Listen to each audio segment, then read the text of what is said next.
Hello friends, आपका स्वागत है हमारे channel stock opinion and analysis में। अभी हम जिस कंपनी के बारे में डिस्कस करने जा रहे हैं दोस्तों, यह एक हाइड्रो इलेक्ट्रिक पावर की कंपनी है और इस कंपनी में अभी हाल ही में हमें ब्रेकआउट भी देखने को मिला है। तो उस ब्रेकआउट को समझने के लिए हमें कंपनी के फंडामेंटल्स भी देखने पड़ेंगे, जिससे कि वह उस ब्रेकआउट में और स्ट्रेंथ रहे, जिससे कि हम कंपनी, अगर हमें स्टॉक किसी वजह से होल्ड करना पड़ जाए तो हम उस स्टॉक में बने रह सकते हैं, क्योंकि कंपनी के तो परफॉर्मेंस अच्छी है, तो आगे चल के थोड़े टाइम में वो रिटर्न भी हमें बना के बिल्कुल दे सकते हैं लॉन्ग टाइम में। अगर हम कंपनी के सबसे इम्पॉर्टेंट पॉइंट डेप्ट की बात करें तो आप देखेंगे दोस्तों, कंपनी पर डेप्ट टू इक्विटी रेशियो जो है वो एकदम 0.75 है, थोड़ा सा बढ़ा है। तो एक से अगर कम है किसी भी कंपनी का डेट तो हम उसे एक अच्छी कंपनी मानते हैं।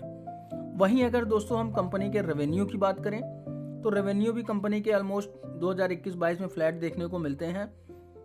वहीं अगर हम कंपनी के नेट प्रॉफिट की बात करें, जो किसी भी कंपनी के लिए बहुत इंपॉर्टेंट होता है, तो आप देखेंगे जो कंपनी के नेट प्रॉफिट है वो लगातार इंक्रीज होते हुए आपको देखने को मिलेंगे। इसके साथ ही अगर दोस्तों हम कंपनी के ईपीएस की बात करें तो अर्निंग पर शेयर भी आप देखेंगे लगातार इंक्रीज होते हुए ही आपको देखने को मिलेंगे, जो लास्ट ईयर 4.7 रुपीज था। इसके अलावा दोस्तों अगर आप कंपनी का आप आरओई देखें, वो भी आपको लगातार बढ़ते हुए दिखाई पड़ेगा। आरओई इसका 10% है, बहुत ही बेहतरीन आरओई है। और इसके साथ में कंपनी का जो वर्क है वो भी बहुत ही बेहतरीन है। हाइड्रो इलेक्ट्रिक पावर कंपनी है, जो इलेक्ट्रिसिटी जनरेट करती है पानी के जरिए, और साथ में यह एक पीएसयू कंपनी है। अभी हम होल्डिंग्स में देखेंगे तो इसमें हमें देखने को मिलेगा कि यह पीएसयू कंपनी में किन किन लोगों की होल्डिंग्स है। तो दोस्तों अगर हम कंपनी के टेक्निकल्स को ले लें थोड़ा सा, तो यहाँ पे अगर हम टेक्निकल्स देखें कंपनी के, तो यह स्टॉक जो करंट में है, आप देखेंगे जो मूविंग एवरेजेस हैं इसके, उन सारे मूविंग एवरेजों से ऊपर चल रहा है, 5 डे, 10 डे, 200। तो यह किसी भी स्टॉक के लिए बहुत ही अच्छी चीज़ होती है कि वो हमेशा अपना मूविंग एवरेज से अगर ऊपर चल रहा है तो वो हमेशा बुलिश में रहता है, बहुत ज़्यादा डाउन नहीं जाता है। तो ये बहुत ही स्टेबल स्टॉक है। आप देख सकते हैं दोस्तों, जो इसका 5 डे मूविंग एवरेज 43 रुपीज़ है, उससे भी ऊपर ट्रेड कर रहा है, 10 डेज के मूविंग एवरेज से भी ऊपर है। मोस्ट इंपॉर्टेंट, अगर आप लॉन्ग टाइम के लिए किसी भी स्टॉक को होल्ड करना चाहते हैं तो वो अपने 200 मूविंग एवरेज से ऊपर होना चाहिए। तो यह स्टॉक अगर आप देखेंगे 39.4 200 मूविंग एवरेज से ऊपर है। इसके साथ में ही दोस्तों अगर हम देखें जो कंपनी के होल्डिंग्स है, अगर हम देखें यहाँ पे दोस्तों, तो प्रेसिडेंट ऑफ इंडिया की जो होल्डिंग है वो आप देखेंगे दोस्तों, प्रेसिडेंट ऑफ इंडिया, यहाँ पे ये खुद प्रमोटर हैं। 70.95% की होल्डिंग्स देखने को मिलती है खुद प्रमोटर्स की, जो कि कौन है, president of India. HDFC group भी बहुत इंपॉर्टेंट ग्रुप है, तो यहाँ पे आप देख सकते हैं एचडीएफसी ग्रुप की यहाँ पे 1.15% की होल्डिंग्स है। तो इन लोगों को इस पे बहुत ज़्यादा विश्वास है कि इसीलिए इन लोगों ने इस कंपनीज में इन्वेस्ट करके रखा हुआ है लॉन्ग टाइम के लिए, जो कि अभी आपको शॉर्ट टाइम में भी एक अच्छा रिटर्न देने का पोटेंशियल रखता है दोस्तों। वहीं अगर हम इसके टेक्निकल चार्ट की बात करें दोस्तों, तो टेक्निकल चार्ट अगर हम देखें दोस्तों, तो इसका जो टेक्निकल चार्ट जो मैंने बनाया है, तो आप देख सकते हैं एक तरह का ट्रायंगल फॉर्म हो रहा है यहाँ पे। ये दोस्तों एक तरह का ट्रायंगल आपको देखने को मिल रहा होगा, तो यह एक तरह का ट्रायंगल फॉर्म हो रहा है। तो दोस्तों आप देखेंगे इस जगह पे, यहाँ पे आप देखेंगे इस लाइन को इसने क्रॉस किया है, तो एक तरह का यहाँ पे ब्रेकआउट देखने को मिल रहा है दोस्तों। तो जब भी कोई स्टॉक ब्रेकआउट देता है तो वहां से हमें 10% 15% के रिटर्न बनाने में बहुत आसानी हो जाती है। पर उसके साथ में हमें यह भी देखना है कि कंपनी का जो ब्रेकआउट है कहीं फॉल्स तो नहीं है।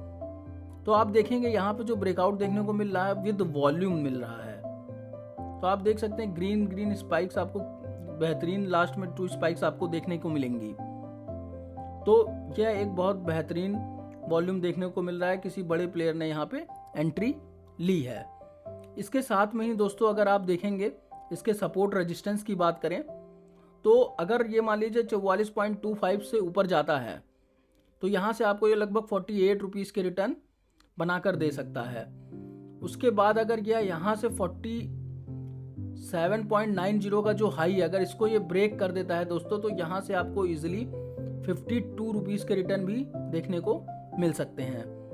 यही नहीं दोस्तों, अगर आप यह स्टॉक अगर नीचे आता है तो यहाँ पे आपको दोस्तों स्टॉप लॉस भी रखना बहुत इंपॉर्टेंट है। जो इसका स्टॉप लॉस हम रखेंगे वो दोस्तों 39 रुपीज़ का रखेंगे, जो कि इसका 200 डे मूविंग एवरेज है।